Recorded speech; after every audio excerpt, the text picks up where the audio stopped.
I don't have a cool title like lead scientist, so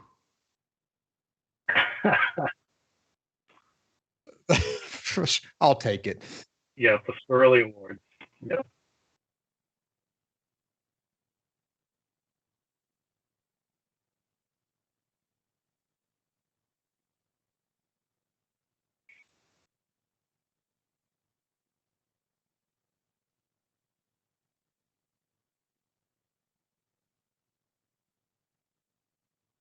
I think my mic has been muted. Um, so, yeah, sorry. I just realized my mic was muted here, so we're going to restart. It was locally muted. Sorry. Yeah, sorry about that, guys. So let me reintroduce. Derric is a lead scientist. Totally fumbled at the yard line there. He's a lead scientist at the University of Minnesota. And used to work at the World Wildlife Fund. Derric reached out to me about 2 years ago almost. And please let me know in the chat if you can hear me now. And he is a board game sustainability engineer, scientist type of guy. And we talked for about an hour and a half a couple months ago on the phone. So I'm super excited to have Derric on, long story short. And also Marty, we've decided, is the head squirrel.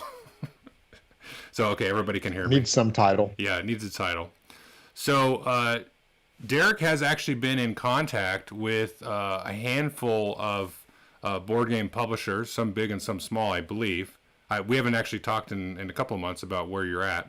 Yeah. But I figured I'll let Derric let you go ahead and kind of introduce yourself and a little bit of the work that you've done and the research, and then Marty and I will probably interrupt you with questions. And I'll kind of monitor the chat as well, because I'm kind of a science dork, so that kind of stuff gets me excited. So I'll just let you get started, and then we'll jump in. We'll have a little Falcon and Winter Soldier chat maybe at the end here. But welcome to the channel, Derric, and thanks for joining. No, thanks, Joel. It's been, this is like a dream come true. I feel like I'm, in the presence of greatness. Oh, no. To the titans in the industry in terms of. I'm trying to lose weight. At least you got the longevity. You've both been doing it for such a long time. It's been a part of my, education of board games. And I think, Joel, when I first reached out to you a couple years ago, it was probably around a recommendation, possibly around Warcry and me getting ready to jump into Warhammer. Mm-hmm. And you've been pushing it so much recently then, and how much you loved it. And so I could definitely say that the plastic in this room has increased over the past couple of years, probably directly related to you. But it's been great, but it definitely ties into the sustainability conversation in board gaming. My background is, I did biology, ecology, graduate school, and started, doing work with WWF, the World Wildlife Fund, here based in Washington, D.C. And so I was a scientist there for 7 years, and I was a scientist working with WWF's private sector engagement team. So I was one of the few scientists working with others at WWF trying to engage big corporations and typically, Fortune 500 companies around, improving the sustainability of the products they sell. And I got to see behind the cover or behind the scenes of how those decisions are made, the different concerns that are raised. And so I left WWF a couple years ago and came back here to St. Paul, Minnesota with my family. We decided DC was a little too crazy to raise a family, and started to do that back here in St. Paul, where my wife is from. And I took on a research scientist position here at the University of Minnesota. I'm in the Department of Applied Economics and a fellow of what's called the Institute on the Environment here. But my job is kind of similar to what it was at WWF. I still engage with similar actors in terms of corporations, primarily around agricultural commodities and those supply chains. And part of my science thing is to understand what are the future impacts of different sustainability options or alternatives, and think about what are the multiple benefits whether it's improvements in terms of reducing greenhouse gas emissions or improving the water quality outcomes of producing a particular item or a particular, in this case, corn or soybean or other commodity. Mm-hmm. And so, we do a lot of modeling in my lab and a lot of looking at future scenarios around different solutions. How do we design those solutions to be the most effective in terms of the environment? And with that economic edge, we're also trying to think about how to do it in a cost-effective way. So it's been a lot of fun, but after engaging with Coca-Cola and PepsiCo and Targets, I started to look at this room I'm in, which is a 10 by 12 game room. It's pretty packed with probably about 300 games, and I started to think about that footprint and how I hadn't really looked at, what's sustainability in this hobby, and obviously there's a footprint in terms of the cardboard and the wood and the plastic, right. And what are we doing as a hobby? So that's why kind of, set me off looking at some of the, reaching out on my own time to some of the board game publishers, and got to talk to some folks at Asmodee in Europe that are in charge of supply, Panda, and let's see, Leader Games. Okay. And so I got to have a few little conversations with what folks are doing, but I would say that it's sustainability around the environment is coming to our hobby. It's being driven by consumers, and customers like ourselves, but I think moreover by our hobby moving into more mainstream distribution outlets or big box stores like Walmart and Target, right. Who are requiring those companies to do that. And so anyway, that got me interested. What's going on and what's happening. Okay, so that's interesting. Like a Target, for example, might require Ticket to Ride or some game that's coming in there to have components and manufacturing processes that are sourced in kind of a quote unquote green manner. Yeah, a Walmart and a Target, they've this is where a WWF, the sort of ecosystem, fits in, but an NGO kind of comes over and puts a little bit of pressure on those large buyers, like and stores like a Target that has a very consumer facing entity, and start to say, you need to be, what are you doing around these issues? And, right. And both Target and Walmart have taken on a scorecard basically for those products coming, that they're buying to sell in their store.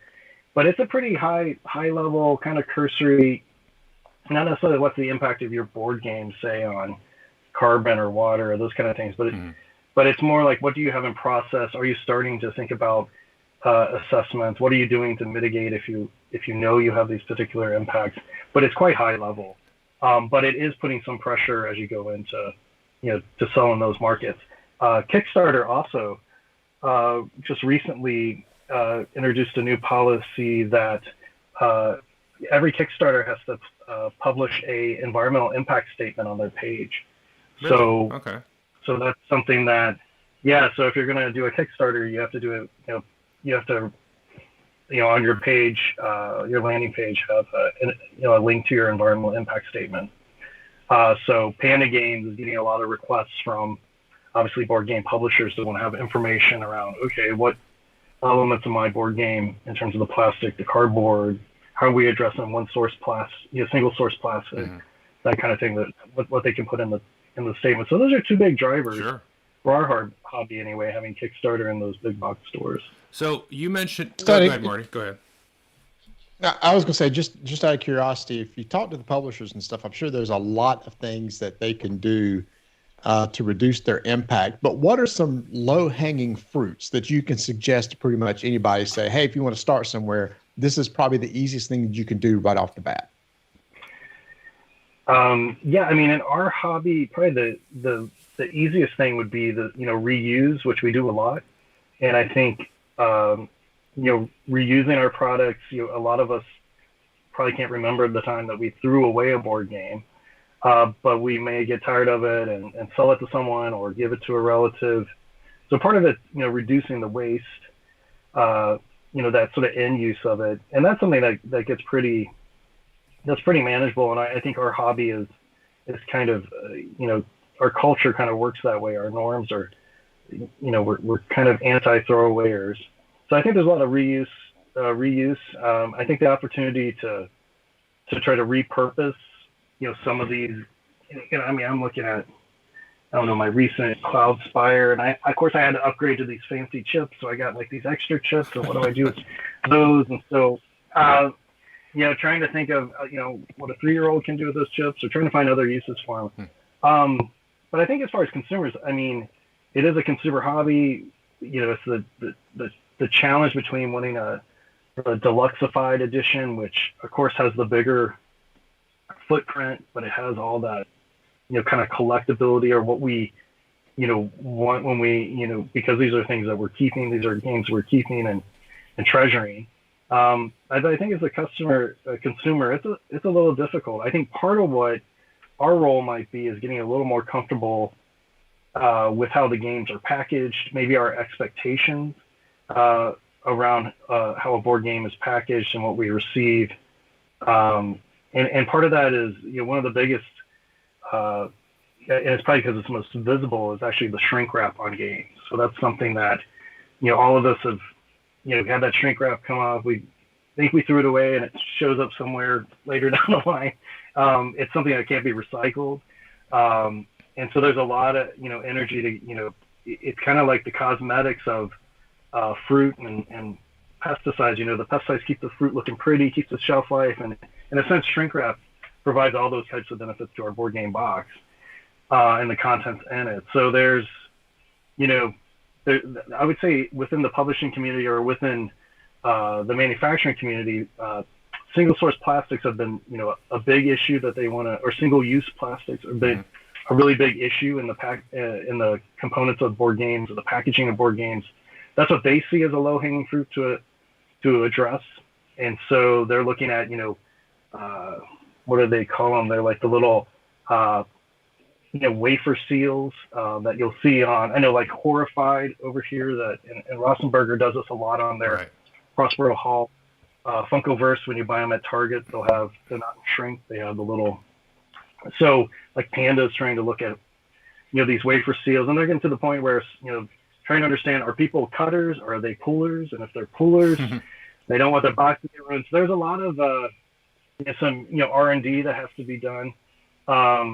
But it's also, the expectation, I guess I come back, Marty, that our expectations in a sense with the deluxeified and the fact that we are, more and more moving towards, almost all the games are sort of a premium product, compared to back in the first days of Catan. So there's a trade-off there that I think everybody's trying to figure out how to, how can we have our cake and eat it too? But it's a challenge. Yeah.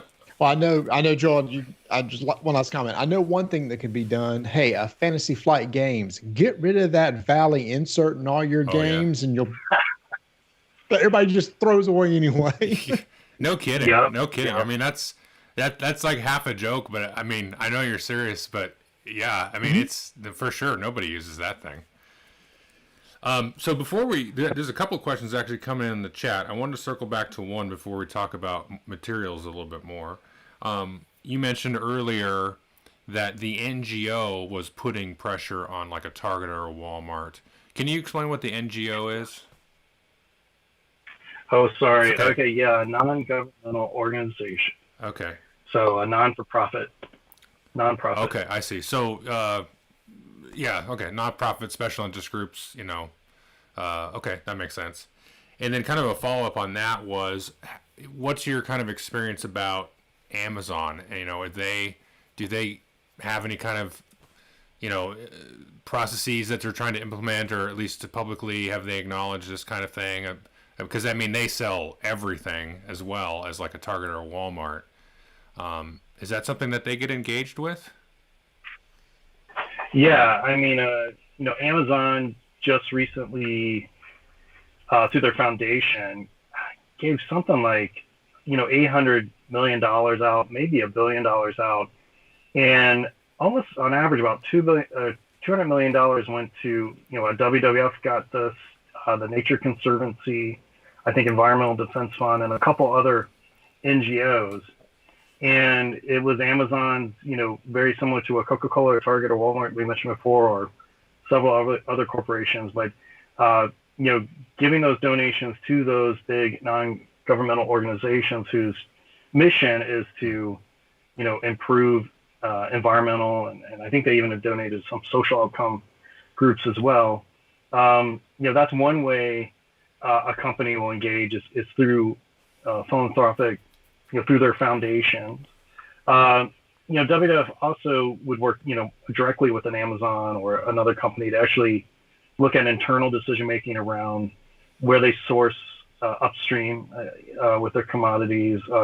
In the case of Amazon, I know there's been a lot of recent engagement by NGOs to address their, moving towards an electrified fleet of delivery vehicles as a way to address, potentially address emissions and in terms of pollution and greenhouse gas emissions. Amazon though, in the board game hobby, they, we just talked about plastic shrink, and I guess I can mention directly, Panda mentioned that Amazon requires plastic shrink.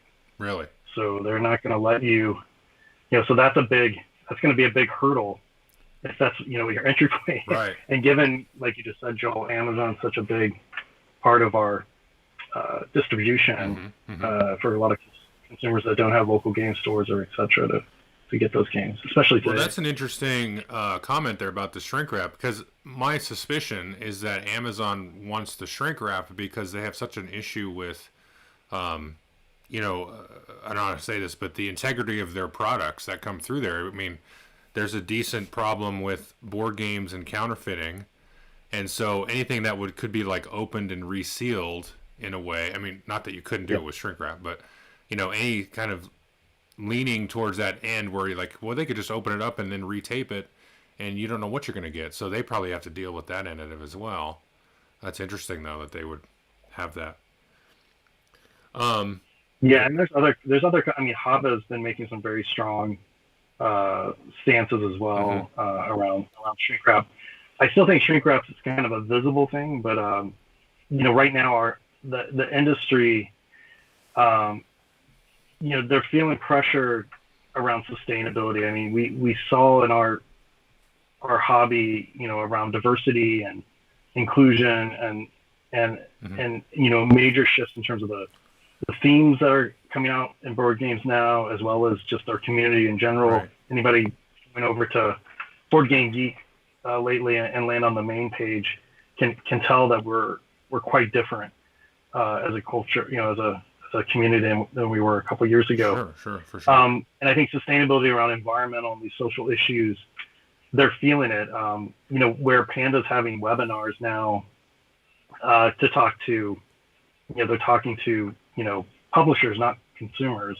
So they're getting a lot of, interest. So I think it's coming down the line, but it's very nascent. It's very new. When you talk to a Panda, they're really just, they basically said if a board game publisher comes up and says, what can you give me for sustainability? Really all they can say is like, well, maybe we can do those waffle seals. Maybe we can try to optimize the punch board where we get the most out of it. Or we can, instead of shrink wrapping all the cards, it's another area where we have a lot of shrink wrapping on packs of cards. We can use these, paper buns that go around, or plastic bands, single plastic bands, and that's really all they got to offer.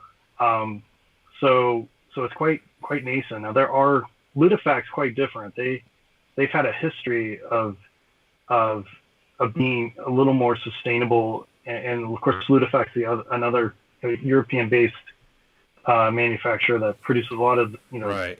That does a lot of the board game. Just to interrupt you for a minute, in case somebody doesn't know, Panda tends to manufacture most, or if not all, the Kickstarter games, and a lot of the newer companies use them as well. They don't necessarily have to use Kickstarter, but Ludifact, they'll publish a lot of the games you find that it would come out at Essen typically.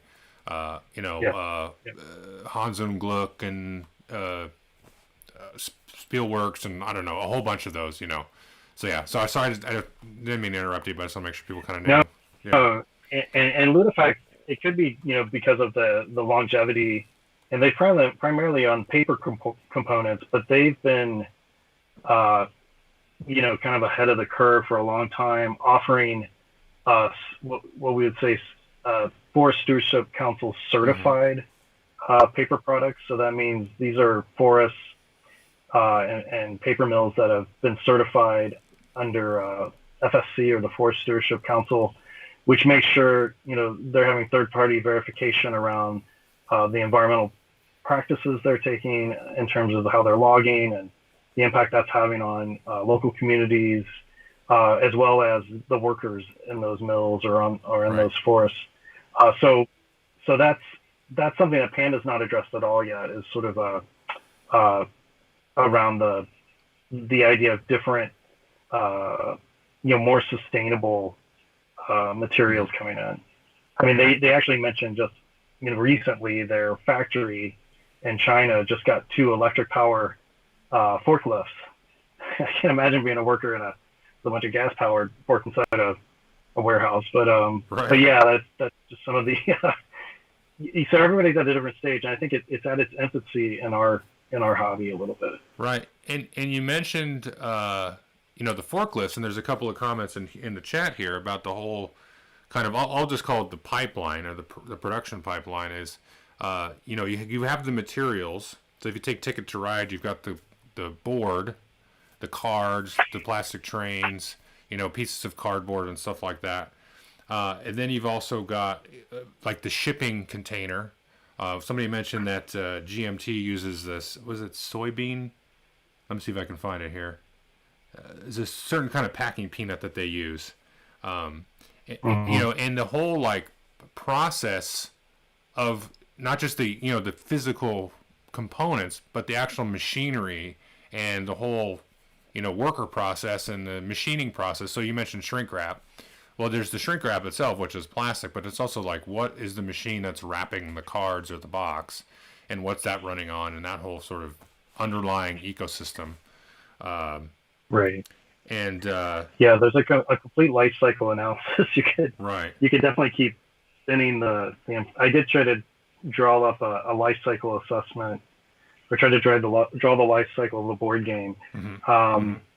And once it goes from pre-production, you got play testing, and you got some very the sort of materials you're using then, but probably the big footprint is the actual production, where you're the materials coming into the system in terms of where the wood is sourced, where the paper's sourced. Our plastics are still primarily oil-based plastics. They're PVC. They have, they're tough to work with. They're in terms of an environmental health issue. They're oil-based again. And then you have the issue with microplastics throughout that entire process. And then you have potential water impacts when you're doing cardboard. You're using a lot of water, a lot of wastewater going out. So there's a lot of even though our industry is pretty small, if you zoom into these individual places where they're having to produce these goods at a pretty large scale, at least relatively speaking, there can be a sizable local impact.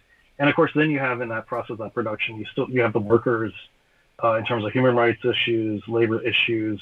That's part of sustainability. And of course, once it leaves, the Panda factory, then there's the logistics of transportation. And luckily, shipping things on big container ships is pretty efficient in terms of environmental impacts. It's a pretty great way to go. And then of course, once it comes in and all the UPS trucks, and we talked about that earlier, the opportunity to mitigate those outcomes. But of course, once it comes into our home, we kind of have this embodied environmental impact at our table. It looks really great and these awesome minis. Right. And I think that's where, and a lot of companies keep saying like, well, Panda says, well, they kept saying it constantly, our hobby's just different. We keep our stuff. It's not disposable. We're not just getting rid of it. So really our impact isn't as bad, because we're not throwing it away.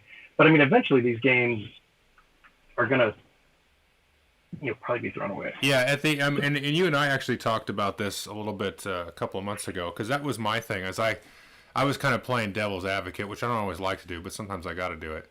And my thing was kind of two-pronged. Was like, if you look at the stuff that we get, like you look at a Kickstarter game, and you print, 3,000 copies or 10,000 copies, and theoretically, you're going to hang on to those for a while, or trade, or sell them, or give them away, or something.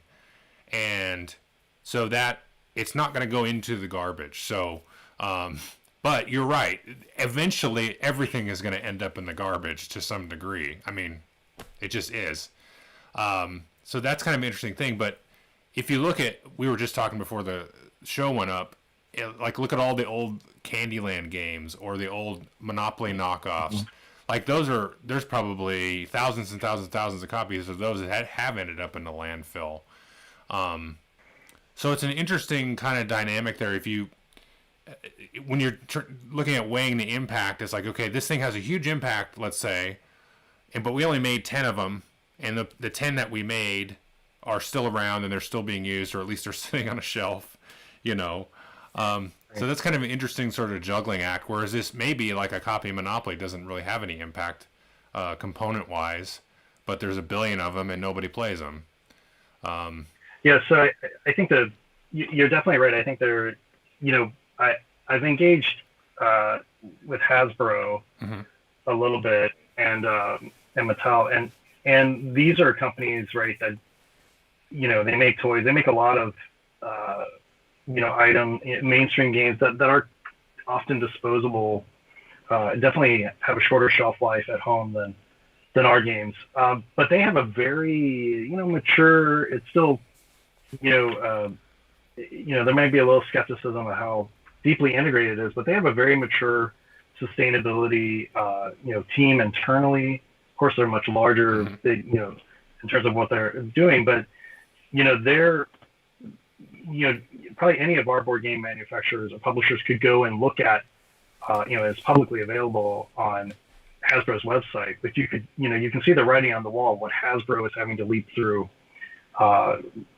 in terms of sustainability issues. Right. And these, if you're going to, especially for Asmodee, if they're going to play in the bigger arena, and those companies, I think I bought my first Hasbro game in a long time. The other day, I got a Guess Who game from I think Hasbro makes Guess Who. I think so. And I was appalled at the quality of the card stock. I had to put this thing together, and it probably was trying to be more sustainable. I would say there was probably, a little more sustainable elements, but almost just, it was almost made to be thrown away, or it felt like it was, it doesn't have that heirloom. I remember Guess Who being still, pretty solid, or Candyland having really good, it never had great card stock. Right. But now the card stock was literally, it was a super thin punch board. Mm-hmm. And these cards are just bending as soon as I punch them out, and they're calling them cards, but they're in a punch board for Candyland. And now, granted, it's being designed for that, for a different audience, but it does raise your question of like, you can have a more sustainably produced game. You're producing a lot of them, and then they're just getting thrown away. I don't know if those games can be recycled.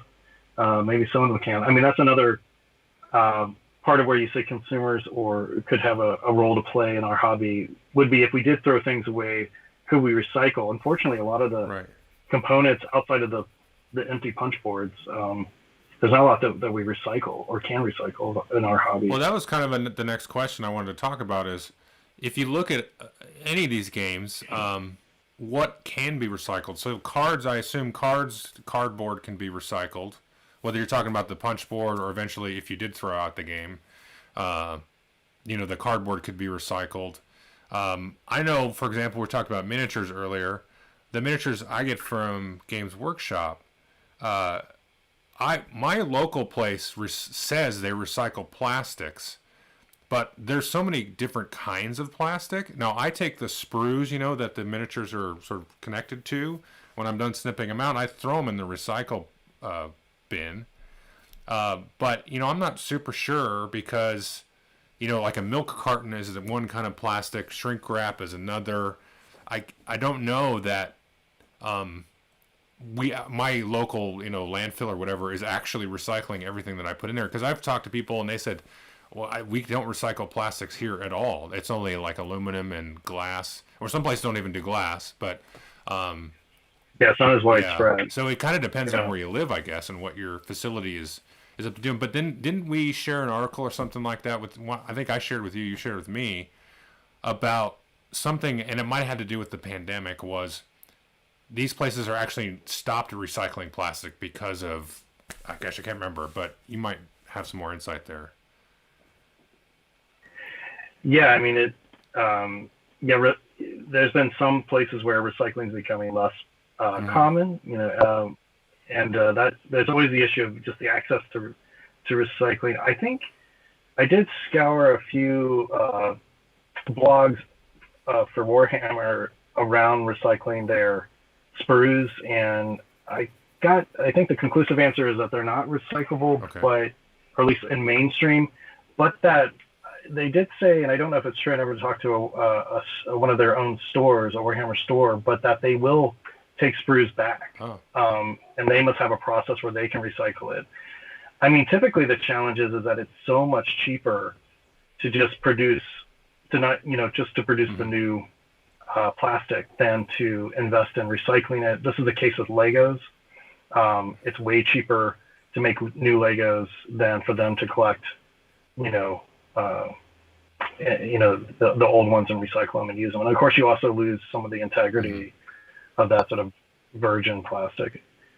So yeah, so recycling isn't so hot in our plastic. Often, a lot of the plastic, especially like resins, even if it's plant-based, some of the new resins, it still has usually another compound in it, like silica or something else that makes that process difficult.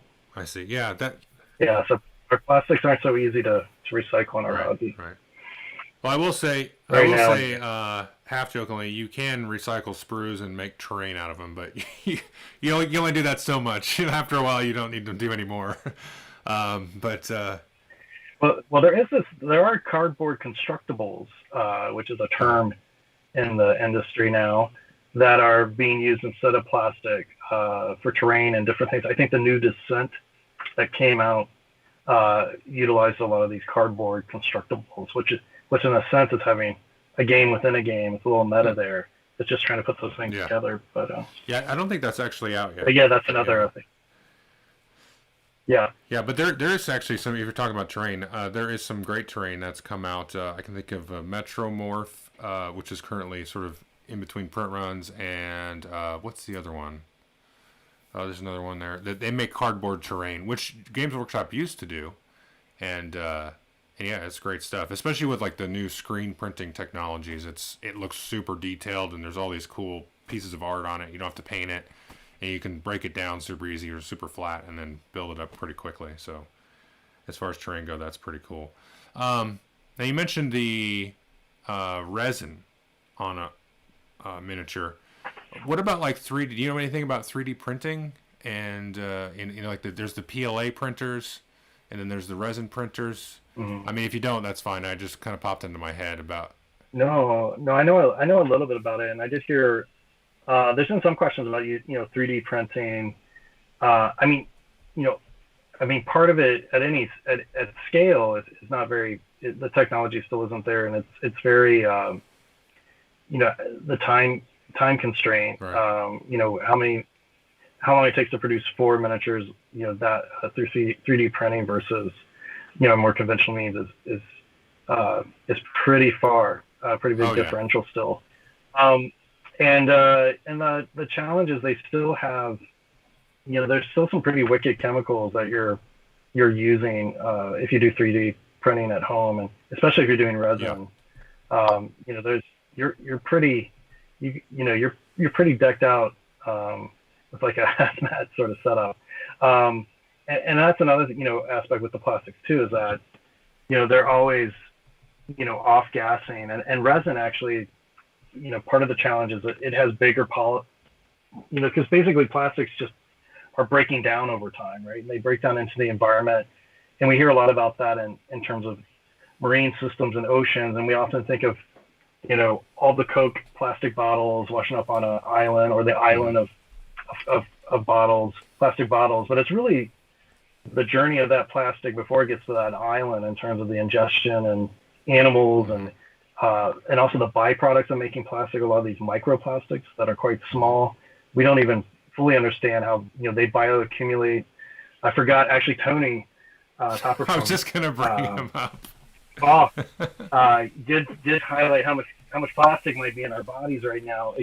I don't think it's equivalent to this big guy here, but when I got this big guy, this is when I knew I had a problem first. And then this is when it did make me real, and I haven't painted, Joel, but you've given me inspiration to get one day. Well, there. Don't start on him. Just pick something smaller.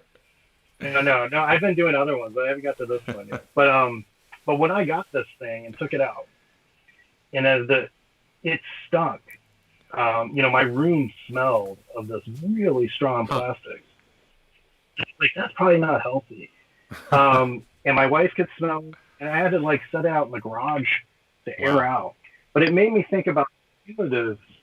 I mean, every box in here probably has, maybe a portion of his arm or something of plastic in it. But that's just, I sometimes wonder, am I silently killing myself by my hobby as I sit in this room? But that's another aspect, with the plastics, and they're getting a lot of, attention. But some of those, there is opportunities with plastics to shift to non-oil based. I haven't done the research to know if they have, less of an off-gassing potential health impact, but we call them bioplastics or plant-based plastics. And sugarcane is one of the main proponents for that. And Lego made a commitment, at least to be, I think, 100% bioplastics in the next 10 or 15 years. And they're relying on a global certification platform called Bonsucro to have sustainable sugarcane bioplastics. So there is some, but I don't think in our hobby we can translate the plastic that goes into I don't know how useful the Lego plastic is for what we're doing in our hobby. But there is some, where people are moving that way. Yeah, the Lego. So I would have a conversation with Games Workshop or a CMON about. Come on, sorry. More about the miniature hobby and plastic. Yeah, the Lego plastics are probably too hard. Even though the GW stuff is relatively hard compared to a Descent or Come On, it's still pretty soft plastic. But the Lego one's probably too hard. But I was just gonna say, I think the reason that thing stinks is for theme, because it's they might have coated it with something so that it was thematically smelly. Anyway. Yeah, it definitely smelled like death or something for sure. Yeah. But I know I can smell. I mean, I can smell my games. I mean, and so but it is. There is definitely. I think resin miniatures are a little more dangerous than what they off gas. They're bigger particles that stick in your lung a little bit more. Yeah. But again, I don't know I don't want to freak anybody out because it's not clear. Right. I know. Resin you need to have to be negative. Right. I know Tony Topper. I can't remember. It was a couple of episodes ago, I think, where he said, I think we consume about 2 teaspoons annually of microplastics or something in our food. Somebody'd have to go probably listen and get that back.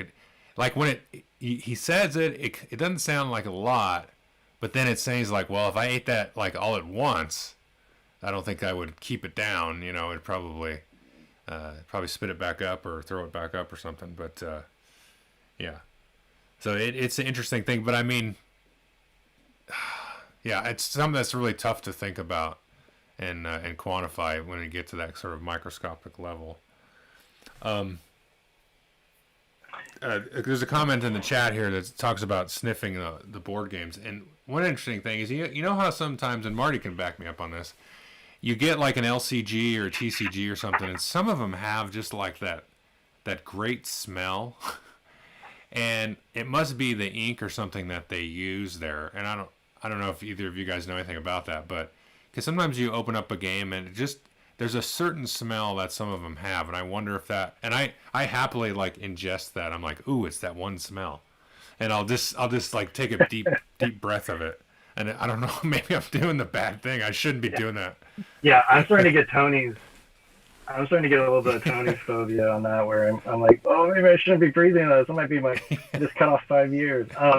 We used to No, say but I when think we started our show, yeah, I was always addicted to open like packs of cards and smell it. We said it smells like a rainbow, and it still does. well, I can say that on inks, varnishes, and glues, there's a pretty strong movement towards either soy-based or water-based. So that sounds like a part of the hobby that a better alternative that's been adopted pretty widespread now. So I don't know when they implemented more soy-based inks, but I imagine there could be a smell difference when that happened. So between that and bioplastics, we can now eat the pieces as we play. Yeah, even though it's made out of sugar cane, I don't think I'd call it candy, but yeah, they're going to still be mixed with something that's probably not too great. Right, it's not going to be 100% sugar. Yeah, it's a derivative of that. Yeah, and I mean that it's.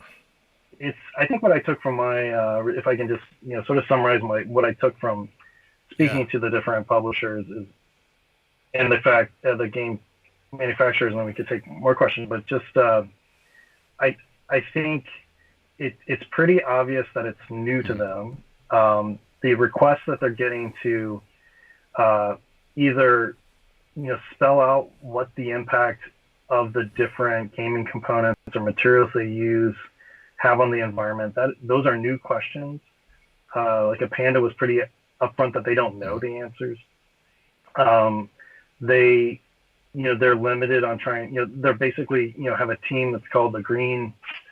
They have like the Green Initiative or something like that. It's a inside team that's just spending part of their time. They're project managers, but they're spending part of their time on the clock trying to research alternatives, learn about alternatives, and so it's definitely a new space.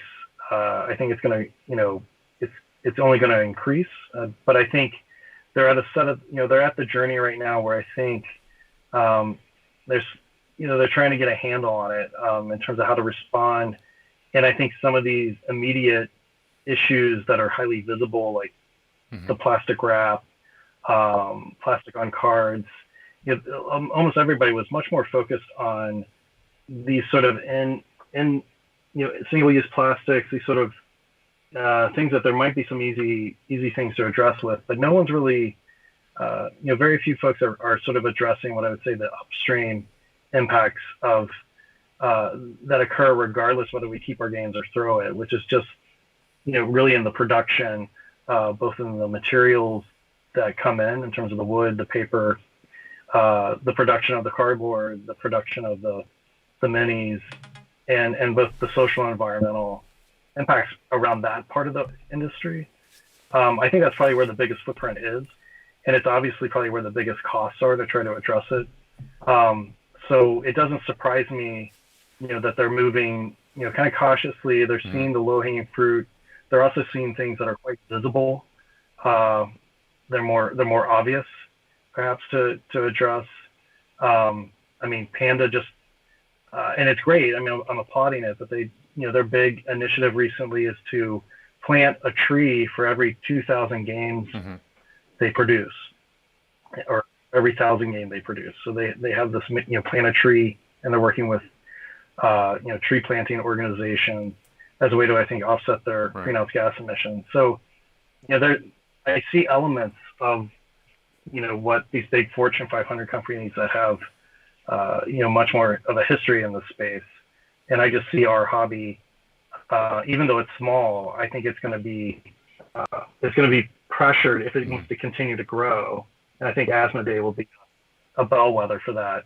But there's going to be a different system a couple of years out, 3 years out, than what we see now in manufacturing. I predict. I think it's going to get a louder drum as we go along. Well, Derric, I mean, just to take a break from the questions for a second, I just want to let you know, I really appreciate you doing this investigation and everything.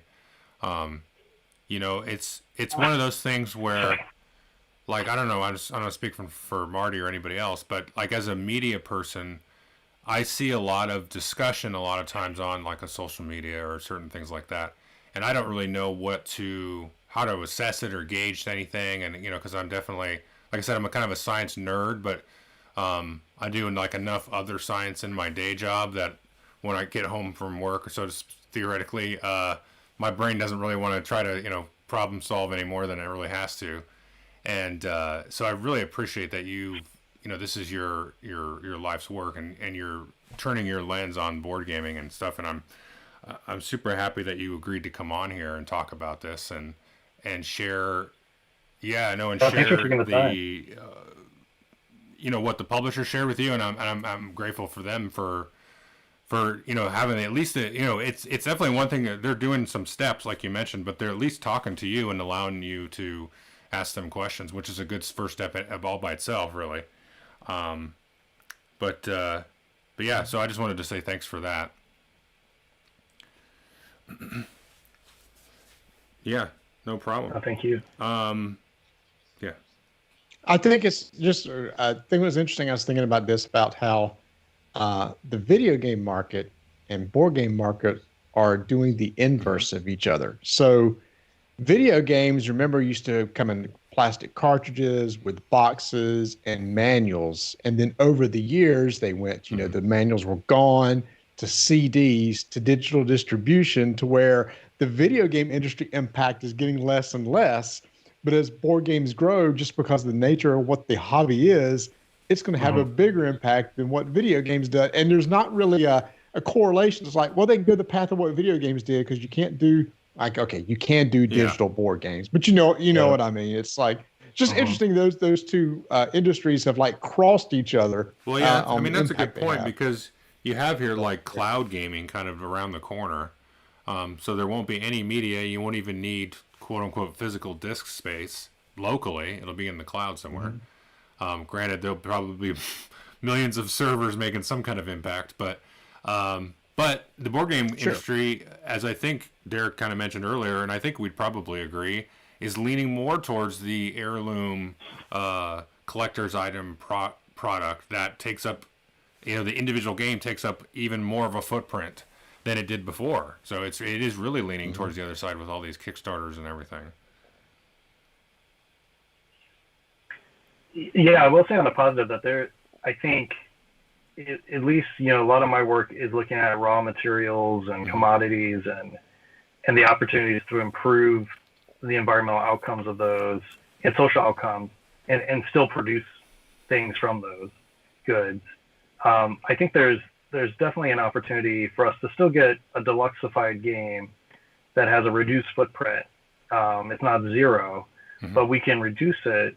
I think part of it is going to take some courageous actors that have both, it probably is potentially an Asmodee or someone that has the financial space to take that jump and kind of lean into that. I mean, they do have some some of their publishers use 100% recycled paper. I think I forget which there's like a publisher or like a game brand under Asmodee. There's so many of them, but I think it's called something Green Games, but it has green in the title. In all of their products, they use 100% recycled paper. But I think there's an opportunity for the industry to learn, and we can definitely minimize our footprint. I guess I don't want us to feel like just because we have deluxe side games and all these components that we should kind of ignore trying to do something. I think we can keep calling out and requesting, like, okay, it's great we got plastic, it's great we got paper. We still want those things, but how can we start getting them produced smarter? How are you going to do that in a way? What incentives do we need? And I think the challenge will be these are we're trying to internalize externalities in the marketplace whenever you're addressing sustainability, and there's always that issue of cost. But it's something I'm just saying I think we have an opportunity to have a significant impact in our hobby, and I think sustainability is something hopefully it doesn't get marginalized in our hobby, because I think we could do a lot. One thing that occurs to me as you mentioned that is, like you mentioned, Asmodee has this company that kind of focuses on the recyclable components. Is there the possibility to hit kind of the economy of scale? Because right now, production and board games and miniature games and everything kind of has a habit, right? So when we do a game, we have cubes, or we have certain cards, or certain types of plastic, and certain types of other production processes. But over time, is it possible, because it's harder and it's probably more expensive to use recyclables, but if we sort of collectively as an industry that sort of spun up our wheels and that became more commonplace, wouldn't the cost of that sort of style of production and the use of those components and everything start to come down as we start to hit like an economy of scale?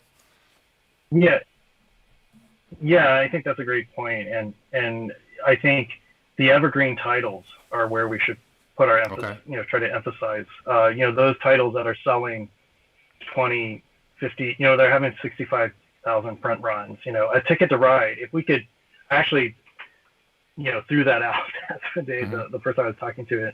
I said, what if you guys took Ticket to Ride, just one of your games, this big game, and said, okay, we're going to see if we can make it.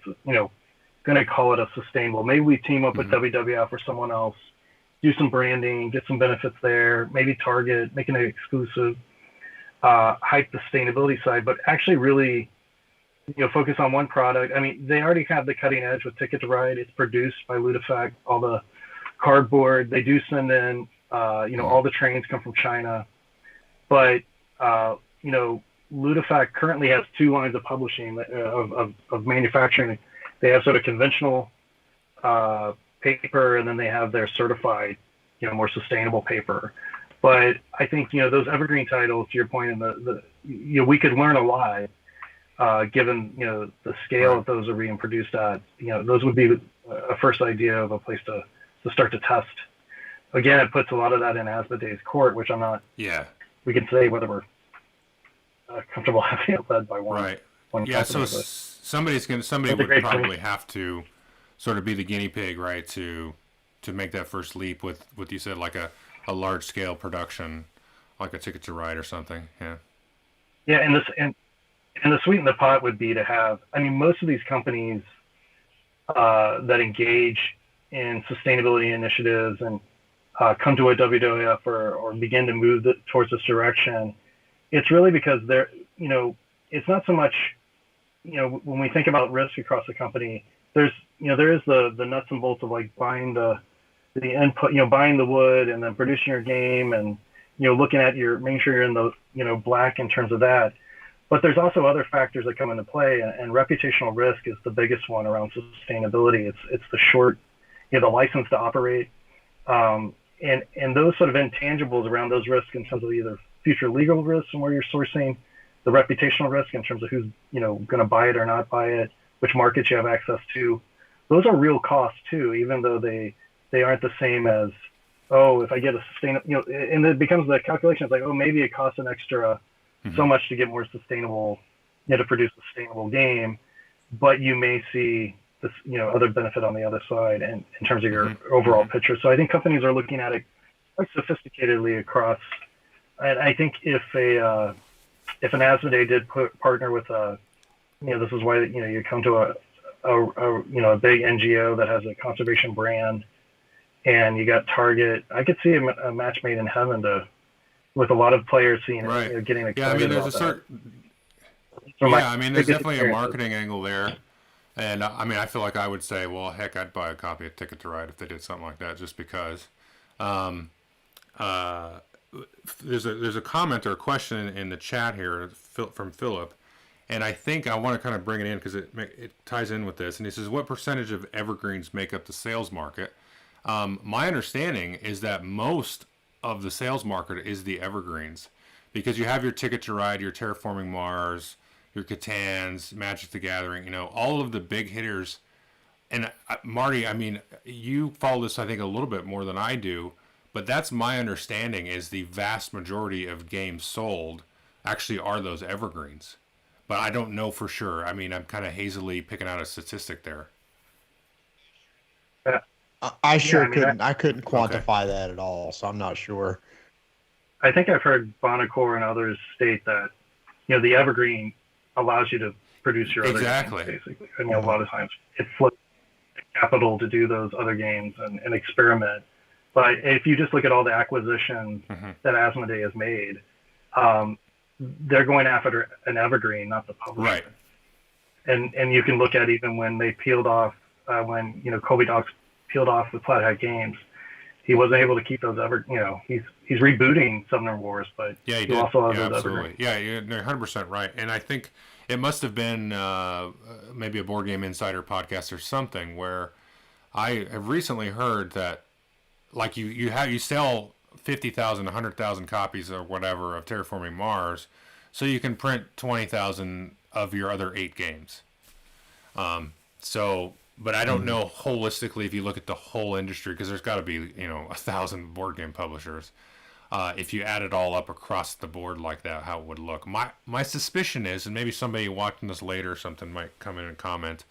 My suspicion is it's got to be largely evergreens, but I'm not 100% sure. That's a good question. Well, I mean, I know that I keep up with. There's a website called ICV2 that does their quarterly charts of what sold well in the past quarter, and when it comes to board games, the same ones are there. 6 or 7 of the 10s always Ticket to Ride and Catan. Now it's Terraforming Mars, Wingspan. They're always there in the top 10. So I bet if you sum all those up together, it's got to be double digit, market. I would think. Yeah, easily. Yeah, and so. Yeah, they almost become like high paying rental property that you can just maintain, and it allows you to go off and do your other stuff too. Do new things. But it keeps you liquid absolutely. A little bit. But yeah, I think that's really a great point, Joel.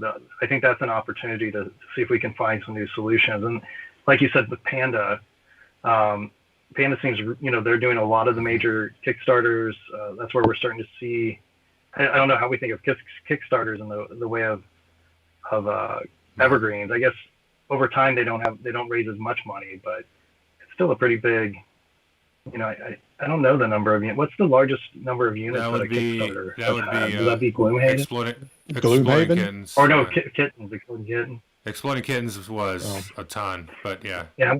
Oh, yeah. What was the total? I would have I don't to recall get on my phone and look that up. Okay. I just know a Ticket to Ride when they were telling me that their print runs that they put in and they stagger them, and why he was saying it was so difficult to, you're trying to get all these pieces to come together, and you have a system that's already up and running, and to bring more sustainable principles in, it's difficult. It's like trying to jump on a ship that's moving.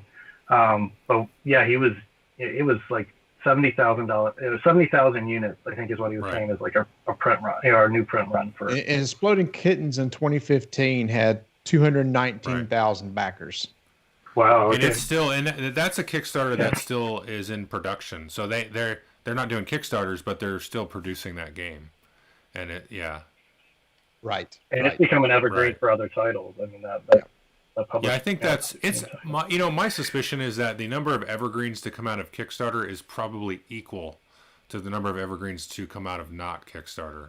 I have no basis in reality of that, but I did a study of like the own games that I've reviewed and stuff coming out of Kickstarter versus not over the years, and that sounds real scientific, Joel. You should get on that one right there. That's probably up your alley. But that would be interesting. How many evergreens since Kickstarter started? What's the ratio of an evergreen started from Kickstarter versus that'd be tough because Kickstarter hasn't been around as long. I'd probably have to start around like 2012 or 13 or 14 or something, and then go from there.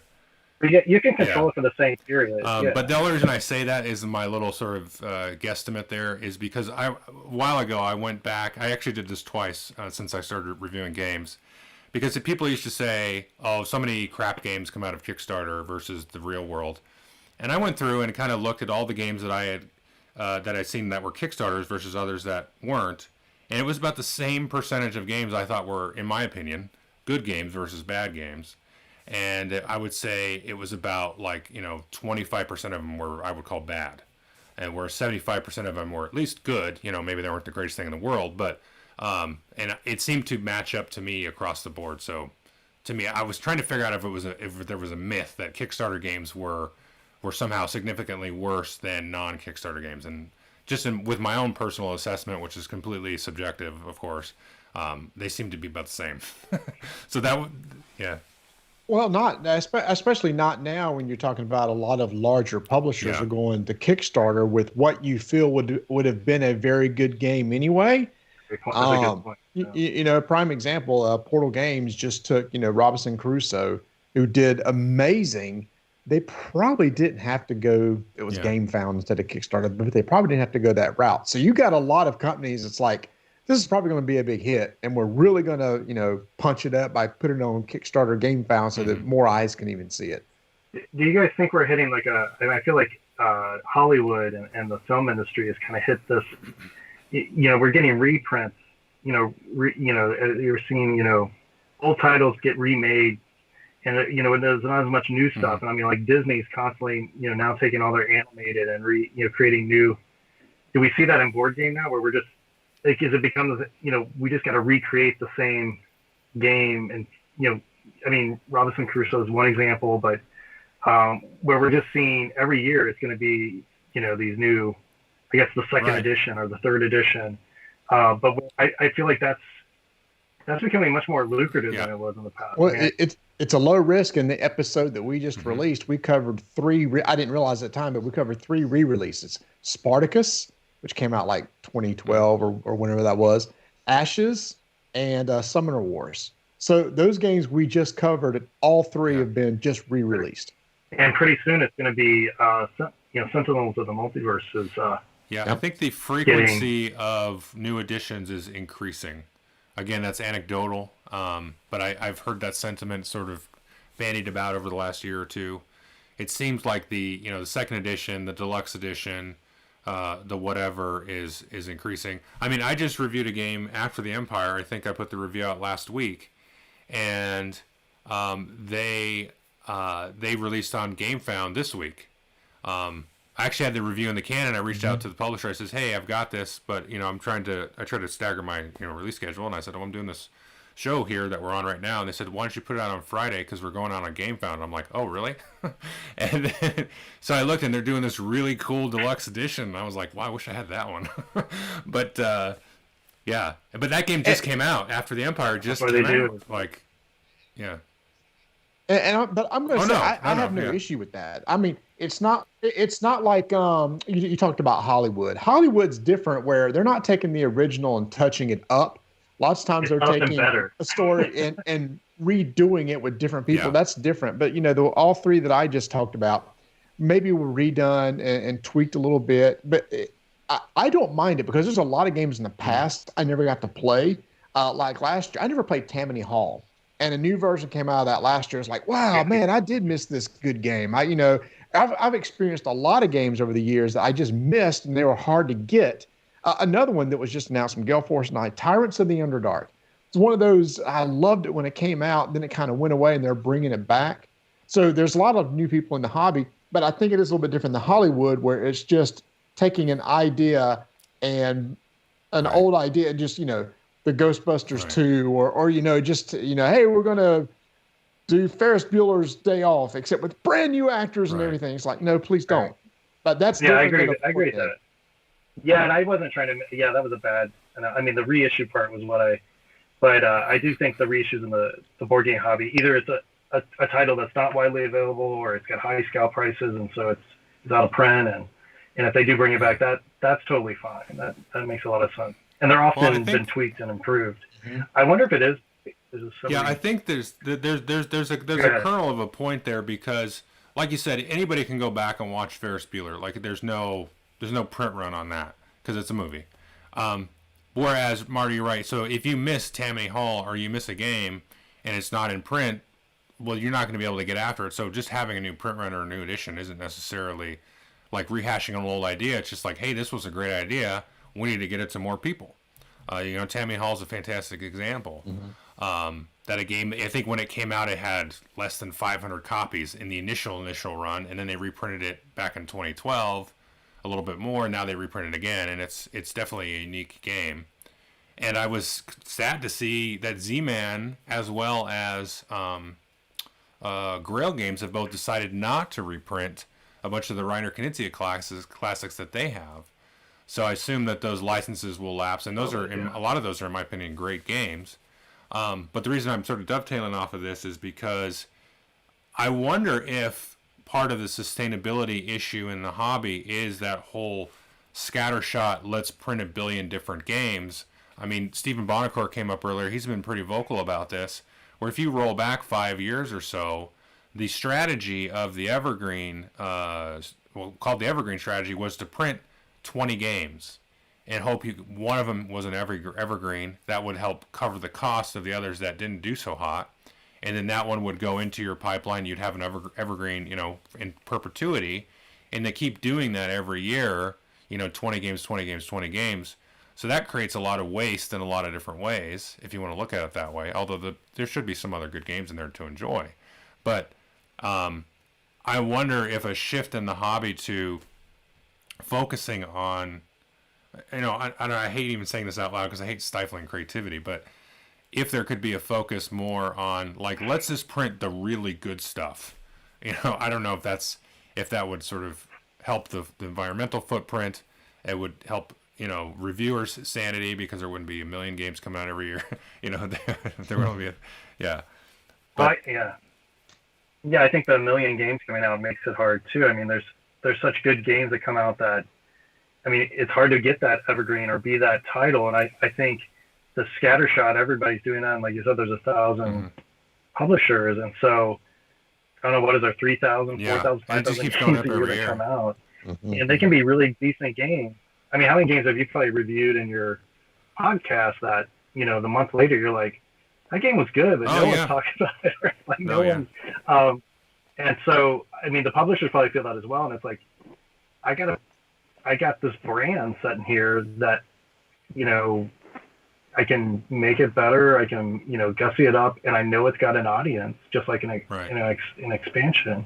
But now it's expansions of the base game. I mean, these reissues, I don't know if they're more common than they have been, but it makes total sense to me if I was if I had one of those in my portfolio. And I think that's kind of what Sentinels, mentioned, like, this is where we wanted to walk away, but it's where we're making our money, or if not re-releases, obviously FFG is really good at making new editions. Arkham Horror has been around for decades, and now they're on the third edition. So you take something that's very popular, has been evergreen, tweak it, new edition, put it out. So it's not a total re-release, but you have evergreen rule books or evergreen mechanics, I think, like with the zombie sides or with all the dungeon crawls, in a sense, have become, that's been used across platforms, but definitely, read, Imperial Assault, Lord of the Rings. I don't know how many Journeys in the Lord. I have a bunch of, FFG. I live right next to FFG actually, but I got a bunch of their, basically the same mechanics but tweaked, but it's pretty subtle. And I don't know if I think that's bad. I mean, if I really like that game and I want to have a slightly different theme on it, or it's still just as fun. Okay, well, this has been a great talk. Derric, like I said earlier, I really appreciate you coming on, and Marty as well. It's been definitely educational for me. We're getting a lot of good feedback here in the chat, which is nice. I appreciate everybody in the chat as well coming on and giving your questions and your feedback. It's kind of thank you. It's kind of a off the beaten path here for for the channel, and I think in general. But so anyway, I appreciate everybody involved, and like I said, I'm a science dork, and this kind of stuff is just interesting to talk about and just think about. And maybe maybe if somebody gets a hold of this at Asmodee or Days of Wonder, whoever, and they can think critically about maybe making a shift, like you said, or some kind of leap, or maybe something we haven't even covered here or thought about.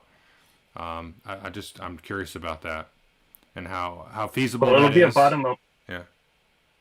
Yeah, it'll be a bottom up movement. I mean, us as consumers, and then I think those immediate the retailers as well are going to have a pretty big play. But right. Those NGOs and working with Target, like you mentioned at the very beginning, I think could be a big driving force.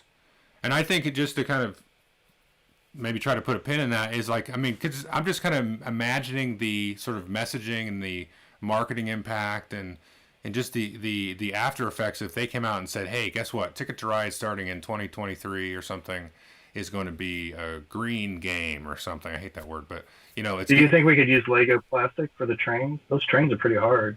Sure. Or we could get Lego. They could get Lego to make the train, so they could be little Lego bricks. Yeah, and they can hook together or something. There could be some. Ticket to Ride with Lego trains. Buildable component there. Lego block. Yeah. Yeah. Asmodee, ring me up. So, guys. Well, I really appreciate you guys as well. I want to say it's just, I listened to both of you. I've been in the hobby for like 15 years, but since you guys both came on the scene, and it's just been, you guys put out quality content. I don't know how you do it constantly, and thanks, Derric. Marty and Tony, the humor. I mean, gosh. I almost want to go out and buy a lawnmower. So, Tony. It's getting to be spring up there, right? You got to mow the grass. I don't have much of a yard, but he's got me. Yeah, I love it. But it makes me think of moon pies every time I grew up with moon pies and RC colas in Kentucky, and so that's where it's at. Anyway, appreciate you guys. It's awesome. Thanks, Derric. Listen to you guys. You guys will not believe what I'm going to do right after I get done with this. I'm going to go mow my lawn. Yeah. Seriously. All right. Have fun. Yeah, thanks. But we did mention that we might talk a little bit of Falcon and Winter Soldier. But Derric is not caught up. So I want to be careful about spoiling. I know Marty and we caught up to the latest episode here, just to kind of epilogue this show here with Falcon Winter Soldier. Well, maybe what we do is wait till after the finale on Friday, then have a full discussion. Well, there you go. We should do that. Why not? Okay, I would be. Let's do that. Let's just wait for that, and then we can corner out a little bit of time. I will say that I have been going back and watching all of the old MCU movies, and the way they put that stuff together, like when I watched the first Avenger, the first Captain America movie, I got like slightly verklempt because I was like, oh my gosh, look at this kernel that they carried all the way through, even into Falcon and Winter Soldier, across the Infinity War and all that stuff, and I'm like, these guys are just talk about the long haul. Anyway, it's good stuff. I'm into that. Okay, guys. Enough geeking out. So anyway, thanks everybody for jumping on, and thanks everybody for watching, and thanks again, Derric. So have a good day, and definitely reach out to publishers if you can, and just express your thoughts there. But thanks everybody. Have a good day. Yeah.